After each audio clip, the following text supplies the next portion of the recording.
You ate something cooked today. You didn't think about it. Maybe it was toast. Maybe it was coffee or an egg or the inside of a piece of bread. Whatever it was, it went through fire before it reached you, and you didn't give that a single second of thought because for you, cooked food is just food. But you belong to the only species on the entire planet that does this. No other animal cooks. Not one. Chimpanzees share almost all of your DNA, and in 7 million years, not a single one has ever held a root over a flame. You do it 3 times a day without noticing. Here's the part that should stop you. That habit, the boring, invisible act of heating your food, may be the single reason you have the brain you're using right now to understand this sentence. Not language, not tools, not walking upright, fire on food. This is the story of the strangest thing your species ever did. We started eating flames, and it rebuilt us from the inside out. Start with the food itself, because to understand why this mattered, you have to understand what a fire does to a meal, and it's not what you think. When most people picture cooking, they picture flavor. Warmth, a nice meal. But flavor is a side effect. What cooking really is underneath is pre-digestion outside the body. Think about what your stomach has to do with raw food. It has to break tough fibers apart, it has to unravel proteins folded up tight, it has to fight through cell walls to reach the energy locked inside. That work costs energy, a lot of it.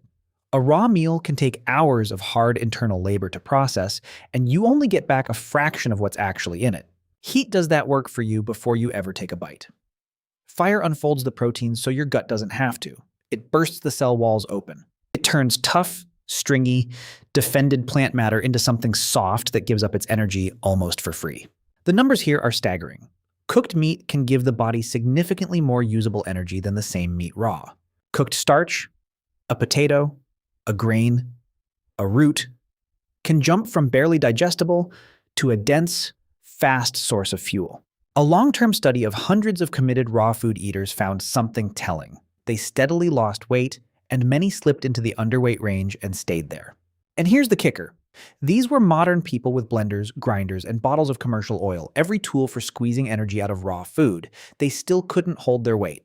Now strip all of that away and imagine a creature 2 million years ago with no blender, no oil, no grocery store, trying to run a hungry body on raw roots and raw meat alone. Not a luxury, not a flavor upgrade, not a cultural choice. Cooking was a way to steal energy that raw food kept locked away, energy your ancestors desperately needed, for a reason we're about to get to. Because all that extra fuel had to go somewhere, and where it went changed everything. Here is a fact about your body that almost nobody knows. Right now, sitting still, doing nothing, one organ is burning through around 1/5 of all the energy you have. It's not your legs, it's not your heart, it's the thing reading this. Your brain is about 2% of your body weight, and it demands roughly 20% of your fuel. It is, gram for gram, one of the most expensive things biology has ever built. It never turns off. Even in deep sleep, it's drinking energy. A brain like yours is a furnace that has to be fed constantly. And if the food stops, it fails within minutes. Now here's the problem. Big brains are wonderful, but evolution doesn't hand them out for free. A brain that size needs a colossal, steady supply of high-quality energy, more than a raw diet can easily provide. For most of the history of life on Earth, no animal could afford one because no animal could feed it. So how did your ancestors pay the bill? Scientists have a name for the leading answer: the expensive tissue hypothesis. The idea is a trade. Look at the other great apes, chimps, gorillas. They have huge bellies, long, winding guts, because raw leaves and raw fruit take an enormous amount of processing. Their bodies spend their energy budget on digestion. Now look at a human. Our guts are strikingly small for an animal our size. The human digestive tract is only about 60% of what you'd expect for a primate our body mass. Meanwhile, our brain is around 3 times the size of a chimpanzee's. We can afford that small gut because we did the hard digestive work outside the body, in the fire. And the energy we saved by shrinking the gut is roughly the energy it takes to run the extra brain. Not a coincidence. Not 2 separate stories, the same story. We traded gut for brain, and the thing that made the trade possible was cooking. Read that again, because it's the hinge this whole video turns on. You did not grow a big brain and then learn to cook. You learned to cook, and the big brain is what grew in the space that cooking cleared. The fire came first. You are, in the most literal sense, what your ancestors' cooking made room for. So when did it start? When did the first human ancestor sit down and deliberately put food into flames? This is where it gets genuinely hard, and I want to be honest with you because the science here is a real argument, not a settled fact. The problem is that fire doesn't fossilize. Bones last millions of years. A cooking fire lasts one night, and then the wind takes it. So archaeologists hunt for indirect traces: scorched bone, reddened earth, tiny burned seeds, ash that settled and hardened in a cave floor before it could blow away. The oldest widely accepted evidence of controlled fire comes from a cave in South Africa in layers roughly 1 million years old, burned bone and ash deep inside, far from where a lightning strike could reach. Some researchers push the real origin further back, past 1.5 million years, pointing to scorched ground at even older sites. Others hold a harder line. They say controlled fire only becomes common and undeniable much later, closer to 400,000 years ago, when hearths, actual built fireplaces used again and again, start showing up across the ancient world. So the honest answer is a range, not a date. Somewhere between roughly 2 million and 400,000 years ago, our ancestors crossed the line from fearing fire to keeping it. And notice what lines up with the early end of that range. It's right around when a new kind of human appears, one with a smaller gut, smaller teeth, a bigger body, and a bigger brain. As if something changed the fuel supply and the body reshaped itself to match. There's another clue hiding in your own mouth. Compare your teeth and jaw to an early human ancestors. Theirs were massive, huge grinding molars, powerful jaw muscles built to chew raw, tough food for hours a day. Yours are almost delicate, small teeth, a weak jaw for an ape. You have the mouth of an animal that stopped needing to grind, because something softened its food first. Not a guess pulled from nowhere, not a story with no evidence. Written into your skull is the record of the day your species handed the hardest part of eating over to the fire. Facts can only take you so far. To feel why this changed everything, you have to stop reading and stand inside one night. Picture a camp somewhere in Africa more than 1 million years ago. It's the end of the day, and the light is going. A small band of early humans sits close together, closer than they need to for warmth, drawn in by something in the center. A fire. They didn't make it from nothing. That skill may still be far in their future.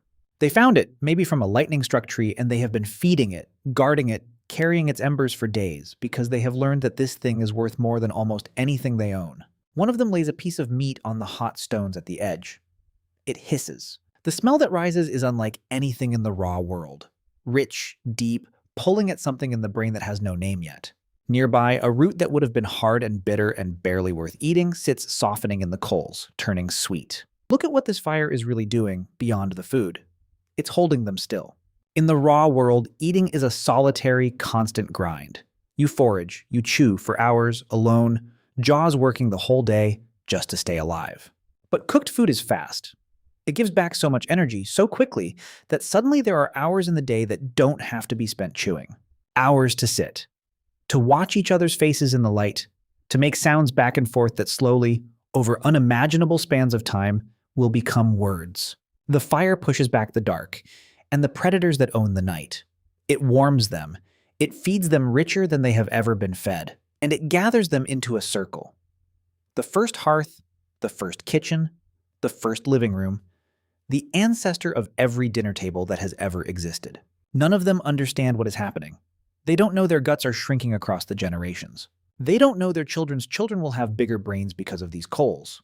They only know that here, in the light, life is warmer and easier and better than it is anywhere out there in the dark. That circle of firelight is where we became human. Not in a cave with a painting, not with a tool, around a meal. Step back out of that night because the changes rippling out from that fire go much further than a full stomach. Start with time. A gorilla spends a huge portion of its waking life just chewing, hours upon hours, jaws grinding raw plants because that's the only way to get enough out of them. Early humans were trapped in the same grind. Cooking broke the trap. Soft, energy-rich food can be eaten in a fraction of the time, which means the day cracks open. All those freed hours are hours that can go to something other than survival, to making tools, to raising slow-growing children, to the endless back and forth that becomes society. A huge part of what you think of as being human is really just what our ancestors did with the time that cooking gave back. Then there's safety. Raw meat is a minefield. Parasites, bacteria, things that can kill you. Heat is the oldest sterilizer on Earth. Fire didn't just make food richer, it made food safer, killing the invisible things that had been quietly culling humans for ages. Then there's the body itself, reshaped over the generations. The gut shrank, The teeth shrank, the jaw got weaker. The huge ape belly pulled in, which changed how we stood, how we moved. Even the shape of the modern human face, flatter and finer than our ancestors, is partly the signature of a creature that no longer had to be a raw food chewing machine. And there's a quieter change, one that runs right up to your own kitchen. Fire had to be tended, watched, kept alive through the night, carried when the band moved. That is a job, an onshing shared responsibility. And around it grew some of the first divisions of labor. The first roles, the first sense of a task that belongs to the group and not just the individual. The hearth wasn't only where we ate, it was one of the first places we organized around something together. There's a bigger door the fire opened, one that changed the map of our entire species. A body running on raw food is chained to warm places and easy food. But fire is a furnace you can carry, and cooking unlocks meals that would otherwise be too tough, too tempting, or too poisonous to touch. With fire, humans could push into colder and colder country, land no ape could ever survive, and stay there. The spread of our kind across the whole planet rides, in part, on the back of a flame we learned to keep alive. And then there's the night. Before fire, darkness was a wall. When the sun went down, the world belonged to things with better eyes and sharper teeth, and the only safe move was to freeze and wait for the light. Fire broke that wall. It threw a circle of daylight into the dark, held the hunters of the night at bay, and let a band of humans sleep deeply on the open ground instead of clinging to the branches of a tree. It stretched the day, too. For the first time, there were hours after sunset that weren't spent surviving, hours to sit in the glow and make sound at each other. Many researchers think that firelit evening is where a huge amount of human closeness and storytelling itself was quietly born. And here's a sign of how deep this runs, buried in the stories we tell. Look at human myth all over the world and you keep finding the same tale. Fire, stolen or gifted or won for humanity, guarded by the gods and precious beyond anything else. Cultures that never once met each other each decided, on their own, that fire was the sacred thing that made us who we are. They were telling the literal truth in the only language they had, long before anyone could measure a shrinking gut or a swelling brain. There's a reason no other animal ever crossed this line, not even ones far stronger and faster than us. Fire is terrifying. Every instinct in a wild creature screams to run from it, and almost every animal obeys that scream for its whole existence. Our ancestors did the one impossible thing. They walked toward the fire instead of away from it, and then they never let it go. That single reversal, fear turned into control. Maybe the most important thing our lineage ever did. Think about what that stacks up to in a single life. A child born into a band with fire grew up better fed, safer in the dark, warmer in the cold, with more company and fewer hours lost to chewing than any creature like us that came before. Multiply that small edge across thousands of generations, and it stops being a lifestyle. It becomes a different animal. It becomes you. Not just a warm meal. Not just a full belly. The fire reached into our time, our safety, our bodies, and the way we live alongside each other, and it rewrote all of it. For an almost unimaginable stretch of time, all of this depended on one fragile thing, a fire you did not know how to make. This is a detail people miss. Using fire and making fire are two completely different milestones, separated by possibly hundreds of thousands of years. For ages, humans could only use fire they found, from lightning, from natural blazes, and then keep it alive at all costs. Letting the fire die could be a catastrophe. There are peoples recorded into modern times who carried smoldering embers wherever they traveled, wrapped and protected, because starting over from nothing was so hard. Then, at some point, someone worked out how to summon it on purpose, striking certain stones for a spark, or spinning wood against wood until friction gave birth to flame. Just how far back that leap goes keeps getting pushed. At one English site, archaeologists recently found scorched flint and fragments of iron pyrite, a spark-making stone carried in on purpose in ground around 400,000 years old. That dragged the earliest evidence of fire-making back by roughly 350,000 years in one stroke. Think about what that leap meant. Fire went from something you found and feared losing to something you owned, could carry in your hands, could create at will. It was, in a real sense, the first machine, the first time humans reliably turned effort into energy on demand. And from that spark, follow the line forward because it runs all the way to you. The controlled hearth became the clay oven. The oven became the enclosed stove. The stove learned to burn gas, then to run on invisible electricity you summon with a dial. The open flame our ancestors guarded through the night became a glowing coil, a microwave, a machine that beeps. But nothing fundamental changed. Peel away the technology, And every one of those devices is doing the exact same thing that fire on the stones did more than 1 million years ago. Pre-digesting your food outside your body so your small gut and your huge, hungry brain can afford to exist. Not a different act, not a modern invention, the same ancient trick wearing a modern shell. When you press start on a microwave, you are performing a ritual older than your species, one your ancestors would recognize instantly. And that's where this lands, if you follow it all the way down. You are an animal that cannot survive on its own raw food. Sit with how strange that is. Almost every creature on Earth eats its food the way the world provides it. You physically cannot, not well, not for long. Your gut is too small, your teeth too weak, your brain too hungry. You have been outsourcing a vital part of your own digestion to an external fire for so long that your body gave up the ability to do it alone. You are not a creature that cooks for pleasure. You are a creature that cooks because it must. That is the deepest version of running ancient software. Cooking isn't a hobby humans picked up. It's a dependency built so far into your biology that your body was redesigned around the assumption that the fire would always be there. Take it away and you don't just miss a nice meal, you slowly starve in the middle of plenty. But here's the part worth staying awake for, and it's the uncomfortable one. That same ancient trick using outside processing to unlock more energy, faster, with less work for the body, didn't stop at the campfire. It kept going. And an entire industry learned to push it far past anything your ancestors could have imagined. Think about what ultra-processed food really is. It's the cooking trick taken to its extreme. Food broken down, pre-digested, softened, and refined so aggressively that your body barely has to do any work at all to pull enormous amounts of energy out of it. The same move that once saved us, make the food easier, unlock more fuel, is now run by factories at a scale and speed our biology never evolved to handle. The fire that built us is being sold back to us with the dial turned to maximum. And the small, hungry, ancient wiring that once made cooking a miracle is exactly the wiring that can't say no to it now. So the next time you press a button and heat something without thinking, sit with it for 1 second. You're not just making dinner. You're doing the one thing that made you human. The thing that shrank your gut, grew your brain, gathered your ancestors into the first circle in the dark.